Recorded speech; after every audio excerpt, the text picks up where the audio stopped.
తల్లి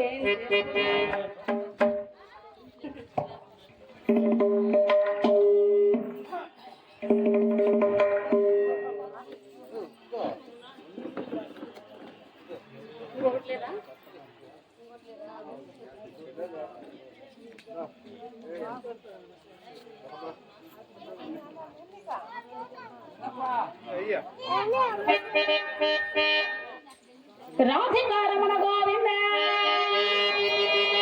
ప్రహ్లాద వరద గోవింద అంబరీష వరద గోవింద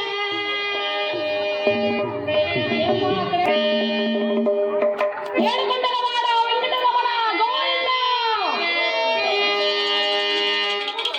అందరూ గట్టిగా గోవిందులు పెట్టాలండి. ఏడుకొండలవాడ వెంకటేశ్వర స్వామికి మన గోవింద నామస్మరణ వినాలి.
చతుర్వేదాలు, 6 శాస్త్రాలు, 18 పురాణములు, 108 ఉపనిషత్తులు తెలిసినటువంటి పండితులకైనా ధనవంతులంటే షావుకారులండి.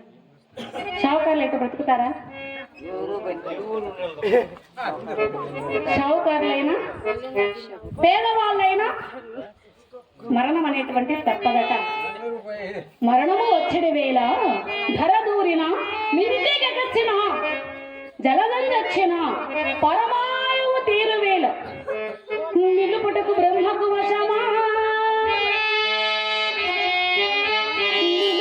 బ్రహ్మకు వశమా.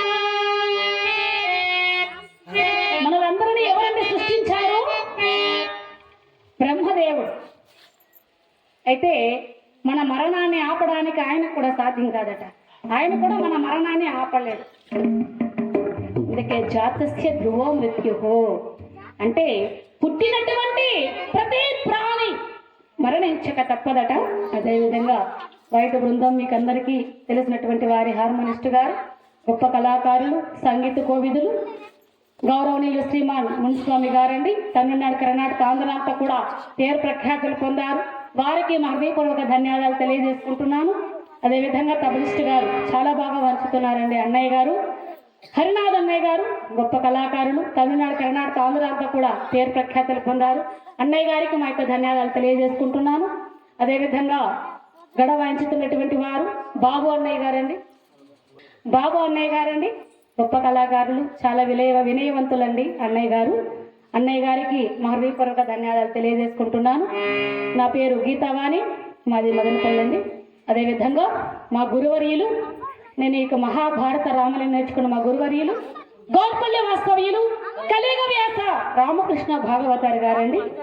కలియుగ వ్యాసుడు అని బిరుదిచ్చారు మా గురువు గారికి. వారి వద్ద వారి కుమారుడు లక్ష్మీరమణ గారు గొప్ప హార్మోనిస్టు, అలాగే స్కూల్ హెడ్ మాస్టర్ అండి. వారిరువురి వద్ద మహాభారత రామాయణం నేర్చుకున్నాము. వారిరువురి పాద పద్మములకు మా హృదయపూర్వక ధన్యవాదాలు తెలియజేసుకుంటున్నాను.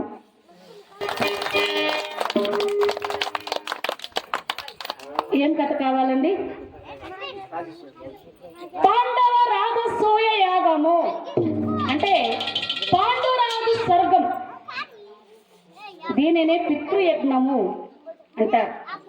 ఎందుకంటే ధర్మరాజు తండ్రి కోసం చేశారండి. పాండు మహారాజు మరణించి యమలోకములో ఉంటారు.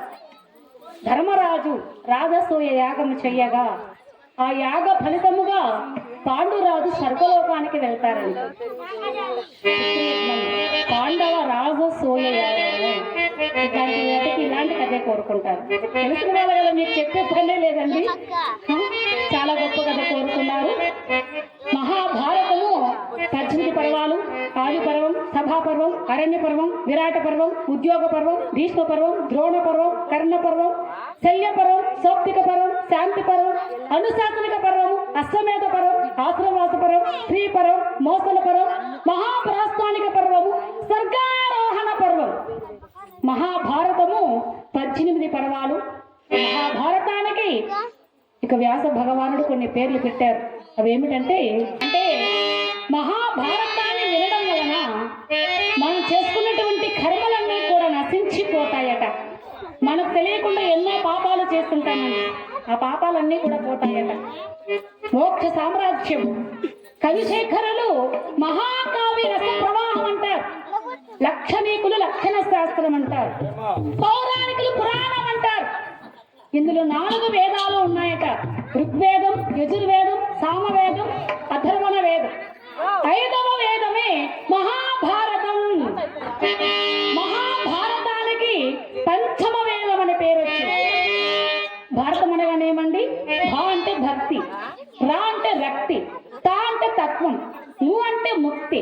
భక్తి, రక్తి, తత్వం, ముక్తి కలిగేదే మహాభారతం. అందులో ఒక కథ పాండవ రాజసూయ యాగం, పాండురాజు మోక్షం, పితృయజ్ఞము. అందరూ కథ చూడండి. హరికథ. ప్రహ్లాద వరద హరవ పార్వతీ పదయే హర హర మహాదేవ శంభో శంకర. రమ్యం బగు ప్రారంభం చేస్తున్నానండి. అందరూ జాగ్రత్తగా వినండి అమ్మా, భక్తిగా కూర్చొని వినండి. రమ్యం బాబు రాగసూయము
పాండవులు వారి యొక్క వంశం ఏమిటి చూడండి.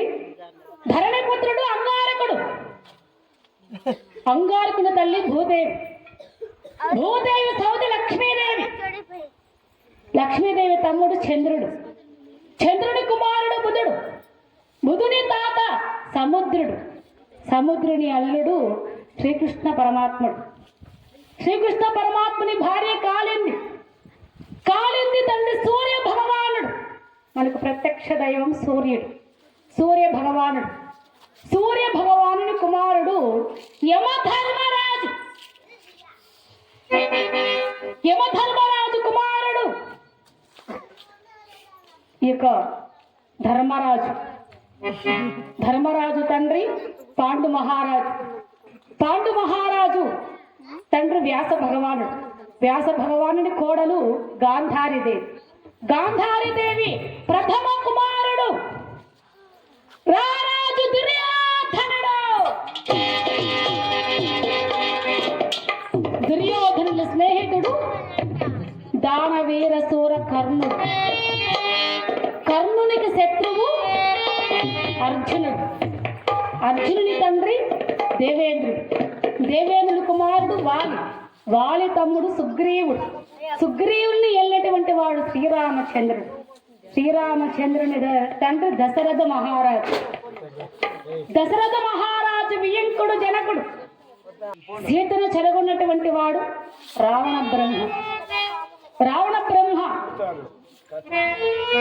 కుమారుడు ఇంద్రజిత్తు, ఇంద్రజిత్తును చంపినటువంటి వాడు లక్ష్మణుడు, లక్ష్మణుడు మూర్ఛపడిపోయినప్పుడు సంజీవని మూలికనిచ్చి ప్రాణం పోస్తారండి ఆంజనేయ స్వామి, ఆంజనేయ స్వామి మొదటి భార్య మత్స్యగ్రంథి, రెండవ భార్య సువత్సల, సువత్సల తండ్రి సుహోత్రుడు, సుహోత్రుని అన్న వాయుదేవు, వాయుదేవుని కుమారుడు ఇక భీమసేనుడు, భీమసేనుడి కుమారుడు ఘటోత్కచుడు, ఘటోత్కచుడి కుమారుడు అంజన పర్వుడు, కంజన పర్వును అవ్వ కుంతిదేవి అండి. ఈమెకు వశీకరణ మంత్రము చేత దేవతల వలన ధర్మరాజు, భీమసేనుడు, అర్జునుడు ఇక మాదిరికి నకుల సహదేవులు జన్మించారు.